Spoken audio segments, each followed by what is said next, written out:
नमस्कार। 24 की खबर देखना आप शुरू कर चुके हैं। मैं आपके साथ कमल कौशिक। 2024 ज्यादा दूर नहीं है, लेकिन चुनाव से पहले ही चुनावी तैयारियां अंतिम चरण में पहुंचने को है। बस अब चुनावी घोषणा का इंतजार है। कुछ महीने बाकी है, लेकिन इससे पहले बयानबाजी और मुद्दे कैसे छाए हुए हैं, आइए शुरुआत रणदीप सुरजेवाला से कर लेते हैं। राक्षस हो तुम। कांग्रेस के नेता रणदीप सुरजेवाला, जैसे कि आपने सुना राक्षस, जी हां, राक्षस शब्द के बाद चौतरफा गिर गए हैं। इसी को लेकर बीजेपी ने अब कांग्रेस के महासचिव रणदीप सुरजेवाला को खूब खरी खोटी सुनाना शुरू कर दिया है और साथ ही रणदीप सुरजेवाला की मानसिकता पर भी सवाल उठाने शुरू कर दिए गए। दरअसल हुआ क्या था, रणदीप सुरजेवाला ने एक बयान दिया था और यह कहा था कि जो लोग बीजेपी को वोट देते हैं और बीजेपी समर्थक हैं, वे राक्षस प्रवृत्ति के होने लगते हैं। उन्होंने ये भी कहा था कि मैं महाभारत की इस भूमि से ये बात कह रहा हूं। नौकरी मत दो, मौका तो दो नौकरी में बैठने का, आप तो मौका भी छीन रहे हो। अरे राक्षसो, भाजपा जजप्पा के राक्षसो, राक्षस हो तुम लोग। भारतीय जनता पार्टी को जो वोट देता है और अब मौका बढ़ा था बीजेपी के पास और साथ ही इस पर तो मुख्यमंत्री मनोहर लाल ने भी खूब बोला है। कांग्रेस के सांसद रणदीप सुरजेवाला के बयान पर हरियाणा के मुख्यमंत्री मनोहर लाल ने भी तीखी प्रतिक्रिया जाहिर की है। इस दौरान जब उनसे सवाल किया गया रणदीप सुरजेवाला को लेकर, तो उन्होंने कह दिया कि ऐसी अभद्र भाषा का इस्तेमाल करने के बारे में केवल और केवल राक्षस प्रवृत्ति के परिवार में जन्मा व्यक्ति ही ये बोल सकता है, ये सोच सकता है। उन्होंने कहा कि मुझे लगता है कि ये असंसदीय भाषा है, हम इस पर जरूर संज्ञान लेंगे। ये मुख्यमंत्री मनोहर लाल की ओर से बात कही गई है। सुनवाते हैं मुख्यमंत्री का बयान। एक राक्षस प्रवृत्ति के परिवार में जन्मा ये व्यक्ति ही सोच सकता है कि इस प्रकार का अभद्र भाषा बोलना, ये मैं समझता हूँ असंसदीय भाषा है। निश्चित रूप से इसका हम संज्ञान लेंगे। एक राक्षस प्रवृत्ति के परिवार में जन्मा ये व्यक्ति ही सोच सकता है कि इस प्रकार का। और वहीं हरियाणा के उप मुख्यमंत्री दुष्यंत चौटाला की बात करें तो रणदीप सुरजेवाला पर उन्होंने भी जमकर सियासी प्रहार करते हुए इस बयान पर तीखी प्रतिक्रिया जाहिर की है। उन्होंने कांग्रेस के नेताओं की सोच पर ही सवाल उठा दिए। रणदीप सुरजेवाला पर बोलते हुए उन्होंने कांग्रेस नेता की सोच को नीच सोच करार दे दिया। सुरजेवाला जी, मुझे लगता है कि कर्नाटका के बाद ज्यादा ही रामायण का पाठ पढ़ रहे हैं। राक्षस जैसी प्रवृत्ति के लोग वोटर्स को बोलना, ये उनकी मानसिकता को दर्शाती है कि वो व्यक्ति अपना आपा खो चुका है। हम तो वोटर को भगवान मानते हैं। वो इस देश को कैसे सही दिशा पर चलाया जाए, उस बारे में सोचकर अपने मत का अधिकार का इस्तेमाल करते हैं। और ये लोग उसको राक्षस बोलते हैं, ये उनकी नीच सोच। और वहीं हरियाणा के गृह मंत्री अनिल विज तो अपने बयानों के लिए खूब जाने जाते हैं। हर मुद्दे पर बोलते हैं। रणदीप सुरजेवाला पर भी बोले। उन्होंने कह दिया है कि रणदीप सुरजेवाला की ऑप्टिकल नर्व खराब हो गई है, इसलिए उनको धुंधला नजर आ रहा है। विज ने यह भी कह दिया कि सुरजेवाला को लोगों में शैतान नजर आता है, जबकि ये लोग प्रजातंत्र के भगवान है। ये कहना है अनिल विज का। सुनिए। रणदीप सुरजेवाला जी की मुझको लगता है ऑप्टिकल नर्व खराब हो गई है। जिनकी ऑप्टिकल नर्व खराब हो जाती है उनको बहुत ही धुंधला नजर आता है, इसलिए उनको लोगों में शैतान नजर आ रहा है। ये लोग तो प्रजातंत्र के भगवान हैं। इनको इस प्रकार से कहना ये अच्छी मानसिकता है। और चौतरफा यूं ही हम नहीं कह रहे कि घेरा गया है रणदीप सुरजेवाला को। रणदीप सुरजेवाला के ओर से बीजेपी के और जेडीपी के कार्यकर्ताओं को लेकर भी एक तरह से सीधे सीधे विवादित टिप्पणी की थी। लोगों के लिए भी क्या, वोटर्स के लिए भी विवादित टिप्पणी की गई है। बीजेपी तो ऐसा ही दर्शा रही है। राक्षस शब्द को लेकर अब सियासी बयानबाजी बहुत तेज होने लगी है। बीजेपी के नेता लगातार पलटवार कर रहे हैं।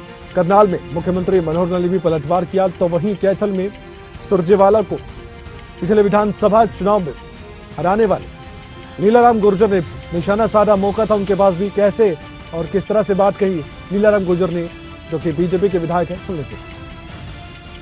वो राक्षस है, धर्मात्य, अपने आप को कहता मैं नेता हूं, मैं तो मुख्यमंत्री बनूंगा हरियाणा का। क्या मुख्यमंत्री इसलिए बनेगा? आज तो कैथल के लोगों को श्राप दे रहा है। और अगर कहीं गलती से इस प्रकार का मध्य प्रदेश के मुख्यमंत्री शिवराज सिंह चौहान ने भी रणदीप सुरजेवाला को जमकर घेरा। इस बयान पर उन्होंने भी पलटवार किया। कांग्रेस पर निशाना साधने का मौका उन्होंने नहीं छोड़ा। उन्होंने कह दिया कि कांग्रेस नेता जनता को राक्षस कह रहे हैं। क्या बीजेपी को वोट देने वाले करोड़ों लोग राक्षस हैं? मुख्यमंत्री शिवराज सिंह चौहान ने आगे बोलते हुए भी कहा कि क्या यहाँ आपको मोहब्बत की दुकान खोलनी है? यही आपकी मोहब्बत की दुकान है? राहुल जी, आप क्या मानते हैं? क्या आप सारी जनता को राक्षस मानते हैं? भारतीय जनता पार्टी, हम लोग जनता को अपना भगवान मानते हैं। और मैं भी हमेशा कहता हूं, मध्य प्रदेश मेरा मंदिर है, उसमें रहने वाली जनता ही हमारी भगवान है और उस जनता के पुजारी हम हैं। आप राक्षस भी कह रहे हैं और श्राप भी दे रहे हैं। आप जनता को भगवान नहीं मानते, स्वयं को भगवान मानते हैं।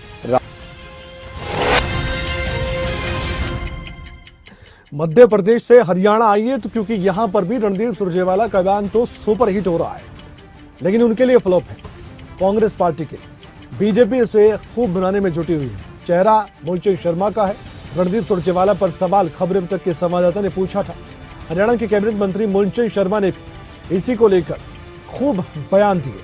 उन्होंने कह दिया कि रणदीप सुरजेवाला की अपनी जो भाषा है उसको देखते हुए उन्हें लगता है कि उन्हें अपना इलाज करवाना चाहिए। मूलचंद शर्मा ने यह भी कह दिया कि कांग्रेस के नेता ही इस तरीके की बयानबाजी कर सकते हैं। आइए मूलचंद शर्मा का बयान रणदीप सुरजेवाला को लेकर सुनवा देते हैं। रणदीप सुरजेवाला क्या बोले क्या नहीं बोले, इस तरह के बयान, रणदीप जी सीनियर नेता है, बड़े नेता, इस तरह का बयान नहीं देना चाहिए, अशोभनीय है। और जिस तरह की उनके कांग्रेस की प्रवृत्ति के लोग हैं, ऐसी प्रवृत्ति के बयान देना उनके लिए ठीक नहीं। और वहीं हरियाणा कांग्रेस के प्रभारी दीपक बाबरिया से भी ये सवाल पूछा गया कि बीजेपी रणदीप सुरजेवाला को लेकर आपको कांग्रेस पार्टी को घेर रही है और ये अब लगातार सुर्खियों में बयान भी सामने आ रहा है। तो इस पर उन्होंने ये कह दिया और बीजेपी पर निशाना साध दिया कि देश में नफरत का माहौल पैदा किया जा रहा है। बीजेपी पर उलट उन्होंने जवाब ये भी दे दिया। हालांकि रणदीप सुरजेवाला का सीधा सीधा बचाव तो नहीं कर रहे थे वो, लेकिन इतना लगा कि वो बातों ही बातों में बीजेपी पर सियासी प्रहार करते हुए रणदीप सुरजेवाला की बात पर सीधे सीधे अपनी ओर से प्रतिक्रिया जाहिर करते हुए बीजेपी को विलन बताते हुए नजर आए। कोई राक्षस वाली बात है तो निश्चित रूप से भारतीय जनता पार्टी के आज के दिन में जो प्रकार के कर्म है, देश में नफरत की राजनीति फैलाना, देश लोगों को प्रताड़ित करना, मणिपुर में हिंसा को बढ़ावा देना, हर जगह पे हिंसा को बढ़ावा देना, और जो प्रकार से जो गरीब लोगों के अधिकार जो उसके अधिक। कांग्रेस की राष्ट्रीय प्रवक्ता सुप्रिया श्रीनेत ने बीजेपी सरकार पर हमला बोला। वहीं हरियाणा में गठबंधन सरकार पर भी निशाना साधा। उन्होंने सीईटी परीक्षा को लेकर भी सरकार से कई सवाल पूछे और सरकार को घेरा। उन्होंने कह दिया कि हरियाणा में ऐसी कई परीक्षाएं हैं जो कि लीक हो गई। है कि हरियाणा जैसे शांत प्रदेश को हिंसा का तांडव दिखाया है खट्टर और जजपा की सरकार ने। असलियत एक ये भी है कि हरियाणा में लाखों लोग सेट की परीक्षा पार करके दर दर की ठोकरें खा रहे हैं, 4 साल से मारे मारे फिर रहे हैं। तमाम ऐसी परीक्षाएं हैं जो लीक हो गई हैं। लीक परीक्षाओं के बाद भविष्य पर बुलडोजर चला दिया गया है। तो आपने सुना, सीईटी को लेकर अब केंद्रीय स्तर के भी प्रवक्ता कांग्रेस पार्टी के सरकार को घेरने का प्रयास करें। इसके पीछे की वजह यह भी है कि डैमेज कंट्रोल कैसे करना है। रणदीप सुरजेवाला को लेकर अब कांग्रेस पार्टी घेर रही है, कोई ना कोई मुद्दा तो उछलेगा। लेकिन पलटवार करते हुए भी देर नहीं लगती है। हरियाणा के कैबिनेट मंत्री मूलचंद शर्मा एक बार फिर से कांग्रेस पर हमलावर दिखे। 2014, 2019 और अब 2024 2 बार तो बीजेपी ने फतेह हासिल कर ली। लेकिन 2024 में क्या होगा, इसकी तैयारी सब कुछ चल रही है। 24 की खबर में एक खबर यह भी है कि जब कांग्रेस पार्टी को लेकर सवाल पूछा जाता है जीत हार को लेकर, तो सीधे सीधे कांग्रेस पार्टी को धराशायी बता दिया जाता है। एक बार फिर से कांग्रेस पार्टी पर निशाना साधते हुए, प्रहार करते हुए, खबरों तक से बातचीत करते हुए मुंशी शर्मा ने कहा है कि 2014 की बात करें या फिर 2019 की बात करें और अब 2024 में भी हरियाणा में बीजेपी की सरकार जरूर बनेगी। कांग्रेस हरियाणा में सरकार बनाने के सपने सिर्फ देख रही है और ये सपने देखना छोड़ दें। उन्होंने 14 में भी काम किया, 19 में भी काम किया, 24 में फिर जीव की सरकार 24 फिर बने। उन्होंने 14 में भी काम किया, 19 में भी काम किया, 24 में फिर जीव की सरकार 24 फिर बने। उन्होंने 14 में भी काम किया, 19 में भी काम किया, 24 में फिर जीव की सरकार। आम आदमी पार्टी की बात कर रहे थे। आजकल आम आदमी पार्टी के नेता हरियाणा में खूब सक्रिय होते हुए मुद्दों को उछाल कर सरकार पर खूब जुबानी हमले कर रही हैं। अब बात कर रहे हैं हम आम आदमी पार्टी के वरिष्ठ उपाध्यक्ष अनुराग ढांडा की एक बार फिर से प्रेस कॉन्फ्रेंस की। बीजेपी सरकार पर निशाना साधने का मौका नहीं चूकते हैं और बातों में बहुत कुछ कहे जाते हैं। उन्होंने कह दिया कि सिरसा के जिस तरह से किसान परेशान है, धरना दे रहे हैं, इसी को लेकर सरकार से सवाल पूछे जा रहे हैं, लेकिन अभी तक मुआवजा नहीं मिला है उन किसानों को। वो किसान लगातार प्रदर्शन कर रहे हैं। अनुराग ढांडा ने यह भी कहा कि अगर सरकार किसान आंदोलन जैसा माहौल देखना चाहती है तो अलग बात है। लगातार किसानों की संख्या बढ़ती जा रही है। आसपास की पंचायतें इसमें शामिल हो गई हैं। 16 तारीख का अल्टीमेटम दे रखा है किसानों ने कि हाईवे जाम कर देंगे अगर सरकार वापस से वही स्थिति पैदा करना चाहती है प्रदेश। नूह में हुई हिंसा को लेकर लगातार बयानबाजी हमने देखी, लेकिन ये मामला अभी ठंडा नहीं पड़ा है। विपक्ष इस मामले को बहुत लंबा खींचना चाहता है, इसलिए केंद्रीय स्तर के प्रवक्ता भी कांग्रेस पार्टी के इस मुद्दे को अभी भी भुना रहे हैं। कांग्रेस की राष्ट्रीय प्रवक्ता सुप्रिया शुन्यत की हम बात कर रहे हैं, जिन्होंने एक बार फिर से नूह हिंसा को लेकर हरियाणा सरकार पर सवाल दाग दिए है कि न्यू में इतनी बड़ी वारदात हुई और चीफ मिनिस्टर का मुंह तक नहीं खुलता है। हरियाणा में जातिगत हिंसा के चलते इनकी नाक के नीचे कितने सारे कांड हो चुके हैं। असलियत एक ये भी है कि हरियाणा जैसे प्रदेश में जहां से लाखों करोड़ों किसान भाई और बहन आते हैं हमारे, वहां पर उनके इरादों पर, उनके बुलंद इरादों पर बुलडोजर चलाने का काम इन लोगों ने किया है। कांग्रेस पार्टी इस मुद्दे को हरियाणा में भी भुना रही थी, लेकिन राष्ट्रीय स्तर पर भी हमने देखा कई नेताओं ने इस पर बयान दिए हैं, मौका नहीं चूकना चाहते। लेकिन बात सिर्फ यहां पर कांग्रेस पार्टी की नहीं है, AIM अध्यक्ष असदुद्दीन ओवैसी की भी है, क्योंकि सांसद भी है और संसद में खूब मुद्दे उठाते हैं, लेकिन कई बार उनके मुद्दे अलग ही होते हैं। अब नूह हिंसा को लेकर एक बार फिर से उन्होंने सरकार से सवाल पूछ लिया। उन्होंने कह दिया कि प्रधानमंत्री नरेंद्र मोदी को हरियाणा के नूह में विध्वंस की निंदा करनी चाहिए। क्या देश में कोई कानून या फिर अदालत नहीं है? जहांगीरपुरी मामले में सुप्रीम कोर्ट के आदेश का उल्लंघन किया गया, जहां उसमें कहा गया था कि कानून की उचित प्रक्रिया का पालन किया जाना चाहिए। और उन्होंने ये भी कहा कि मुझे उम्मीद है कि PM इस देश में एक समुदाय के खिलाफ केंद्रित हिंसा की निंदा करने वाले हैं। वो नूह के मुसलमानों को जिन्होंने अपना सब कुछ कुर्बान किया देश की आजादी के लिए, महात्मा गांधी वहां पर जाकर नूह के मुसलमानों से कहा था कि तुम मत जाओ पाकिस्तान को। अब ये महात्मा गांधी को याद कर रहे हैं, इस तरह से याद कर रहे हैं आप।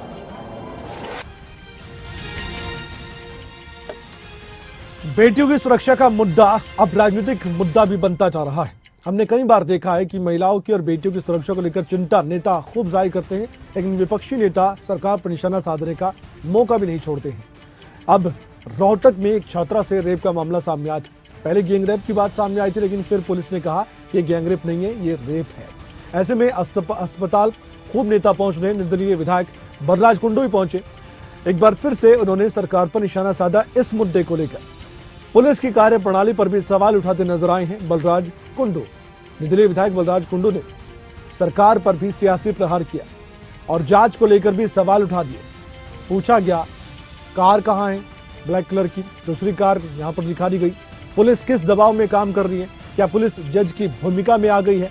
इस तरह के सवाल बलराज कुंडू उठाते नजर आए हैं जब उनसे इस मसले पर सवाल पूछा गया।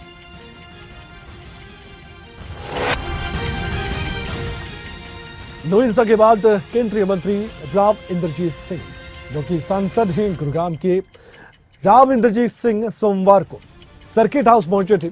यहां पर उन्होंने एक बड़ी मीटिंग भी की है, प्रशासन से भी बातचीत की है और शांति व्यवस्था कायम रखने के लिए भी कार्यकर्ताओं को भी कहा गया। कार्यकर्ताओं से मुलाकात करने के बाद, आलाधिकारियों से मुलाकात करने के बाद मीडिया से भी मुखातिब हुए केंद्रीय मंत्री राव इंद्रजीत सिंह ने यह भी कहा है कि पुलिस मामले की बहुत गहनता से जांच कर रही है और जांच का इंतजार करना भी चाहिए। जब तक जांच पूरी नहीं होती तब तक कुछ भी कहना संभव नहीं है।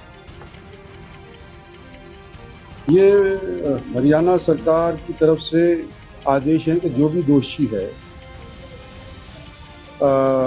उसको कानून के तहत कार्रवाई करके उसके ऊपर केस चलाया जाए और दोष अगर है तो सजा दी। हिंसा को लेकर एक बयान काफी वायरल हुआ था राव इंद्रजीत सिंह का, उस पर उन्होंने सफाई भी दी है।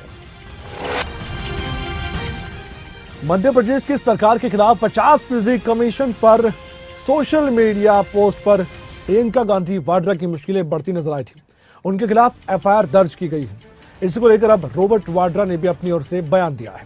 उन्होंने कहा है कि जिस तरह से ये सब कुछ हो रहा है तो मुझे आश्चर्य नहीं है।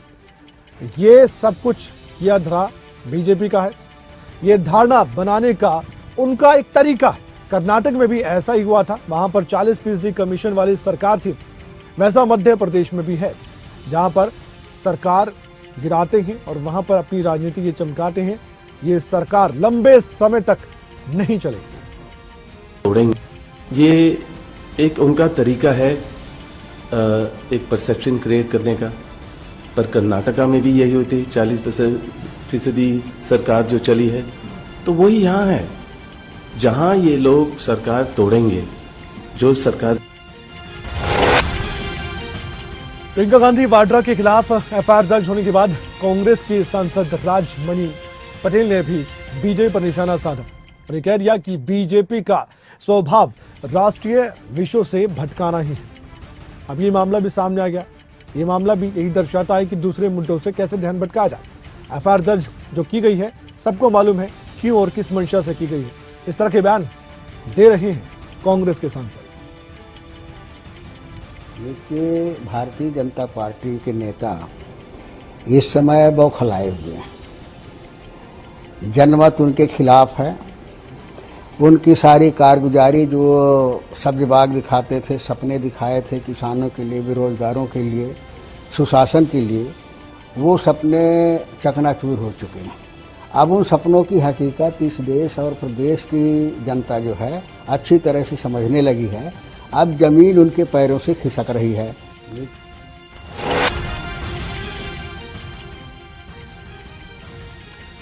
अब बात करेंगे हरियाणा के कृषि मंत्री जेपी दलाल की, जिन्होंने किसानों के मुद्दे को लेकर जो राजनीति हो रही है उस पर विपक्ष पर निशाना साधा और कह दिया कि विपक्ष किसानों के कंधे पर रखकर बंदूक चलाना चाहता है और ऐसा काम कई नेता कर रहे हैं।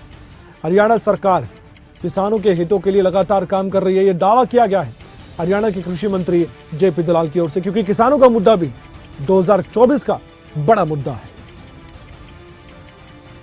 एक आदमी के आरोप लगाने से कोई फर्क नहीं पड़ता, क्योंकि यही विपक्षी नेता थे जो कहते थे कि बीमा कंपनियां किसान को लूट ले जाएंगी। आज किसान जो है बीमा करवाते हैं और बीमा कंपनियों से जो फ़ायदा होता है उससे उनको जो है बार बार फिर बीमा करवाते हैं। और विपक्षी नेता, विपक्षी पार्टियां जो है किसान के कंधे पर रख के बंदूक चलाना चाहते हैं। एक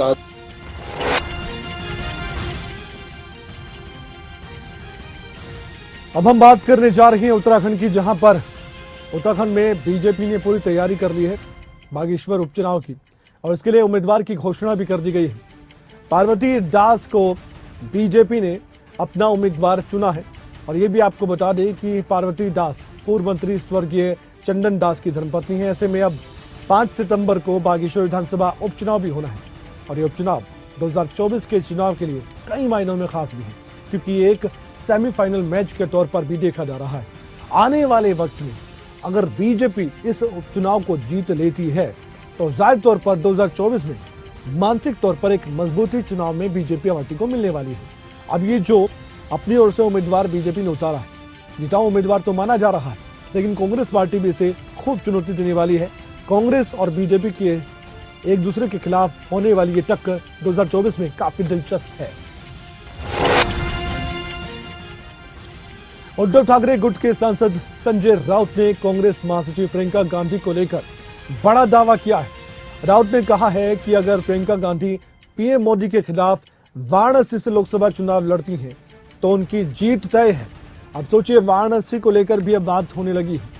और क्या वाकई में ऐसा हो सकता है कि एक तरफ प्रियंका गांधी और एक दूसरी तरफ पीएम नरेंद्र मोदी हो सकते हैं? दरअसल हुआ क्या, पीएम मोदी और उनकी सरकार को लेकर विपक्ष तो सवाल उठा रहा है, लेकिन वाराणसी से 2014 से जिस तरह से पीएम सांसद है तो 2019 में भी उनको एक बड़ी जीत हासिल हुई। 24 में क्या यहीं से चुनाव लड़ेंगे, बड़ा सवाल है।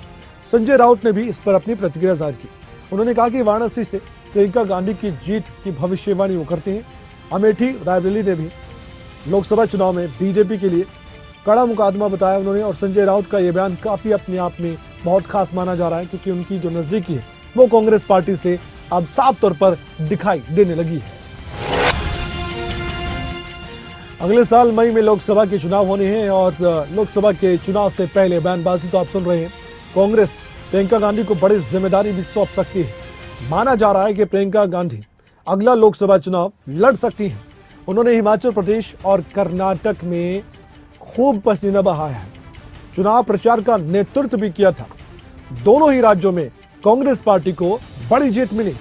अब माना जा रहा है कि प्रियंका गांधी जल्द ही पार्टी में बड़ी भूमिका के तौर पर नजर आ सकती है और इससे पहले उन्हें यूपी का प्रभारी भी बनाया गया था। हालांकि यूपी में जो कुछ हुआ वो अलग बात है। यूपी में हार का सामना करना पड़ा कांग्रेस पार्टी को, लेकिन हिमाचल प्रदेश और कर्नाटक में ये सब कुछ उलट था। अब सूत्रों की माने तो विकल्पों पर विचार किया जा रहा है, जिसमें प्रियंका गांधी वाड्रा को महासचिव या कार्यकारी अध्यक्ष नियुक्त करने की संभावनाएं भी जताई गई है। हालांकि आने वाले वक्त में क्या होगा ये तो देखने वाली बात है।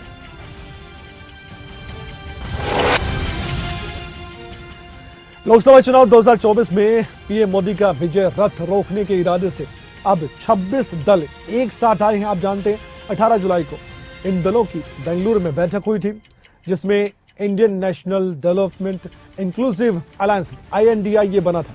इसका गठन होने के बाद जब बीजेपी हमलावर थी, अब गठबंधन के संयोजक बनाए जाने को लेकर कोशिश काफी तेज हो गई है। 1 सितंबर को होने वाली नई बैठक में भी गठबंधन के संयोजक के तौर पर नाम का ऐलान होने की पूरी संभावना जताई गई है।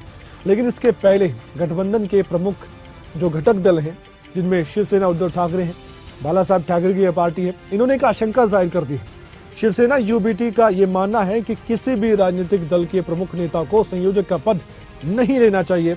अब क्या वाकई में ऐसा होगा, ये देखने वाली बात है। शिवसेना की अगर बात करें तो शिवसेना एक अहम पार्ट है INDA का। क्या इसकी बात मानी जाएगी, ये तो गठबंधन के बड़े नेता जरूर बताने वाले हैं आने वाले वक्त। 24 की खबर में फिलहाल इतना ही। अपना ख्याल रखिए, देखते रहिए खबरें अभी तक, क्योंकि खबरों का सिलसिला ब्रेक के बाद भी लगातार जारी है। नमस्कार।